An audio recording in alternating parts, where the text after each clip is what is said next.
Hello everyone and welcome back to my channel. So for today's video we have a flower letter. This is flower letter number 20.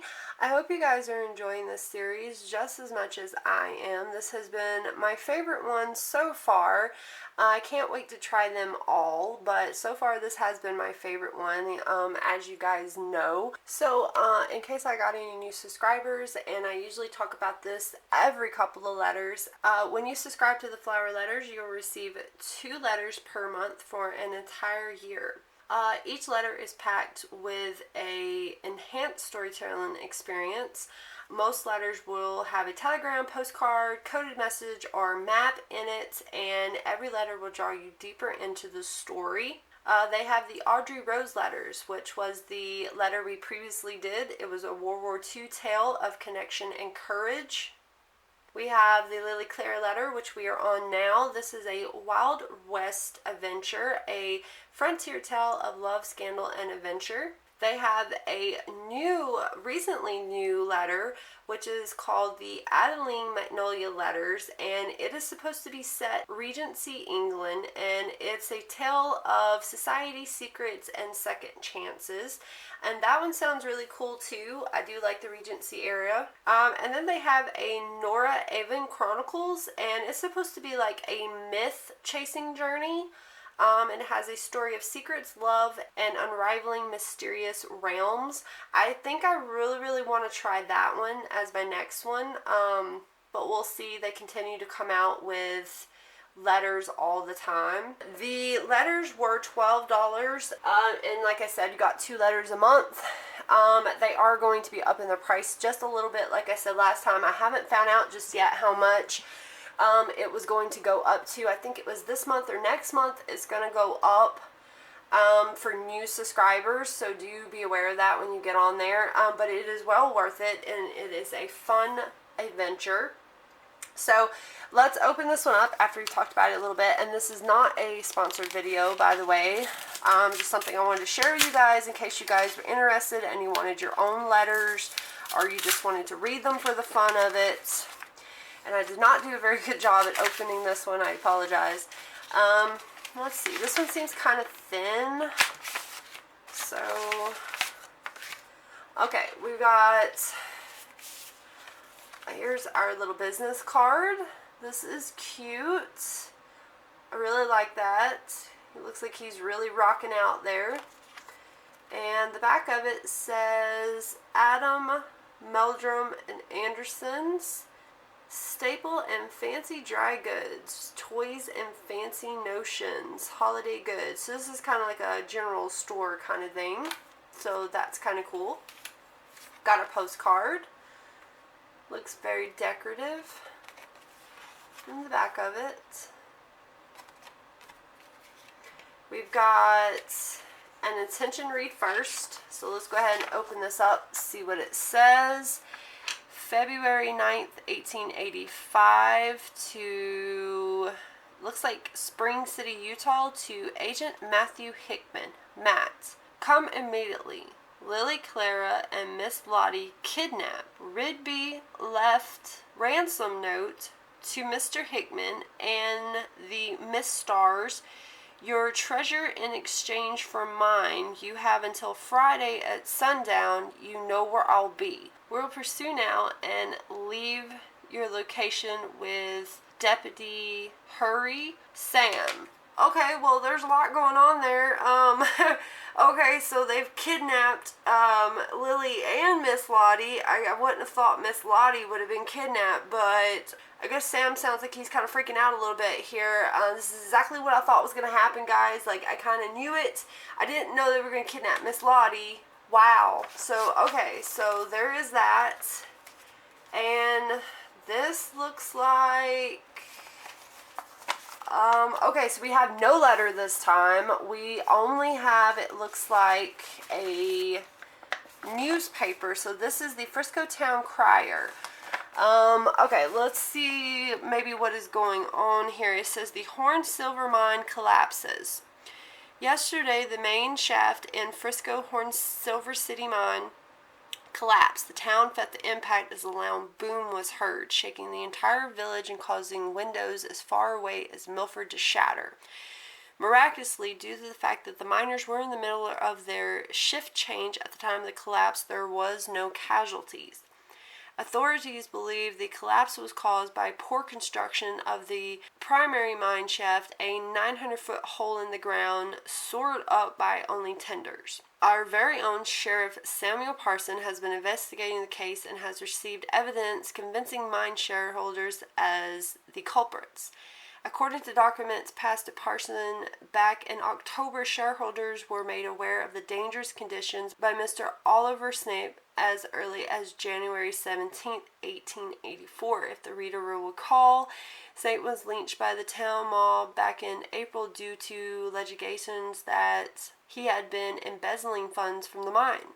Parsons' evidence proves Snape warned his uppers, including mine shareholder Mr. Sylvester Gamut of Frisco and Captain Jeremiah Rigby of Chicago, about the dangerous conditions, but nothing was done to remedy the problem. In fact, Sheriff Parson believes Gambit, acting under the direction of Captain Rigby, may in fact be the very man who incited the mob responsible for Snape's tragic death. Indeed, the author of this article can provide concrete evidence that it was Gambit who first made the accusation that the late Mr. Snape was guilty of cooking the books, which led to the anger that caused his ultimate death. Further investigation is needed, as Snape claimed Gambit covered up at least 4 deaths due to fatal soaring. A manhunt is presently underway for Mr. Sylvester Gambit. Any persons with information concerning his whereabouts, please report to Sheriff Sam Parson immediately. That is, if you can find Sheriff Parson, as he too appears to be missing. And I just want to point out here that this is a weird contraption. It says curbs of youth, pull the cords. I don't know what's going on here. It says it's a chin reducer and a beautifier. It looks like a torture chamber, guys. Like, I'm not sure what's going on. And then there's one here. This is like a cigar advertisement, ad, or whatever. Okay, so let's open it up. And over here, we have kidnapping. A search party is still underway for Miss Lottie Strickland, owner of La Petite Chateau's Vassals, and Miss Lily Claramore, owner and practitioner of More and More Ladies Fashion Boutique. Both ladies were last seen by Miss Moore's sister, Catherine Moore, outside Honey Craven's tea shop on the corner of Main and 4th. According to Agent Matthew Hickman of the Pinkerton Detective Agency based in Chicago, who rode into town yesterday providing the proof of a ransom note. The women were abducted by the previously mentioned Sylvester Gamut and Captain Jeremiah Rigby. Both Gamut and Rigby are believed to be armed and dangerous. Do not approach. If sighted, contact Agent Matthew Hickman at the Frisco jailhouse. If you can find him, that is, for like Sheriff Parson, Miss Moore, and Miss Strickland, as well as Gamut and Rigby, Agent Hickman has been reported missing as of this morning. Wow, that's a lot, guys. And over here we have a picture of the stars. So that is them. As you can tell, they are very beautiful, even in their black and white picture. And then over here we have another advertisement. This is pretty cool. So down here at the bottom it says, "The bright stars escape again. After nearly a year-long hunt, Belladonna, Jasmine, and Azalea Star were finally captured and incarcerated in Spring City, Utah by Pinkerton agent Matthew Hickman. However, due to their signature use of poison and sleeping potions, the bright stars have escaped once again. The Outlaw Sisters were last seen near the railroad junction between Spring City and Ephraim and are believed to be making their way west to Frisco. All citizens are advised to be on the guard and indoors before nightfall. It appears Frisco is returning to the state of Zen before Sheriff Parson arrived.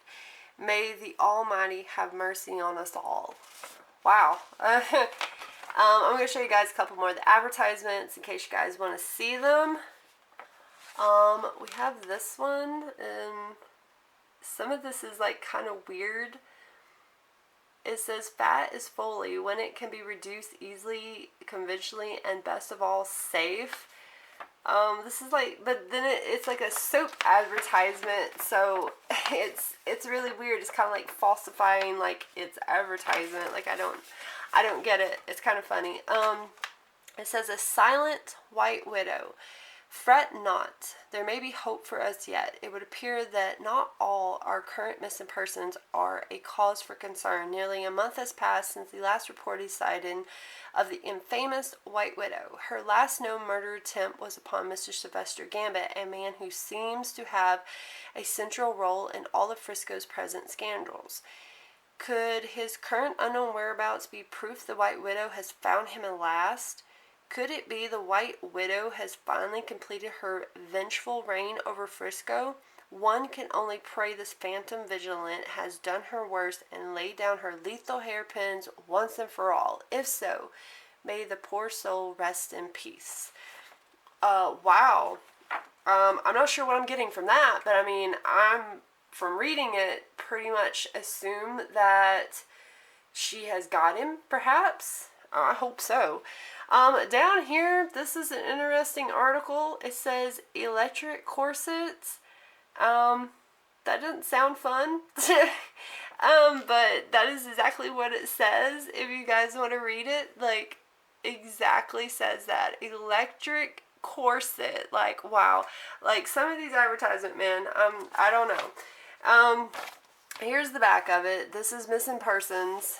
So I'm going to try to get a close-up for you guys so you guys can maybe see it. It says missing persons and death notices, but they all say missing. So, of course, all I read earlier. Miss Bianca Capito is missing. Who's Miss Bianco? That was the lady at the ball of our last letter. She was one of the serving staff, if I remember correctly. Why would she be missing? That's quite weird. And again, don't be bald. It's like a vacuum cap. Like I'm telling you. And this says stop that cough. Then this kind of looks like a Sherlock Holmes thing or something. It looks like some kind of, it's like bicycles and tricycles, but the way it looks, I don't know. So that's kind of cool. And then over here it says the Society News. So I got to read you guys the Society News.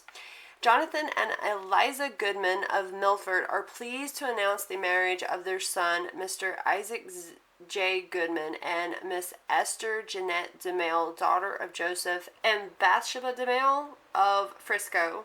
I hope I said her name right. I apologize if I didn't. The young couple wed on February 12th of 1885 at Miss DeMille's home. All were invited to attend a celebration in their honor tonight, February 14th at 7 p.m. Due to the recent mine collapse, the celebration has been moved from Frisco's Town Hall to the Town Hall in Milford and will be hosted by the Milford Second Ward Relief Society. After the celebrations, the newlyweds will travel to St. George to be sealed in the temple and then join others to the honeymoon trail, heading south to Woodruff, Arizona, where the couple will settle. We wish them all the best of luck. Wow. I didn't expect that one. I figured it would be like, you know, Katie and Sam in there, but hopefully maybe the next one we'll get. So that's pretty cool. I mean, this was just a newspaper, which I think was really cool. I kind of like that. It's something very different. I love how they do this and they just throw different things in there on you. I really loved it. I enjoy reading the newspaper. Can't wait to get the next letter just to find out all of this. I hope that it gets settled. And we're going to hear about the big old story about how they went missing and everything. So I really like that. And we still have tons of letters to go, guys. So we're not going to wrap this up anytime soon as far as I know. But I really enjoyed this one. You guys let me know what you think. And I will see you guys back here in my next letter. Bye.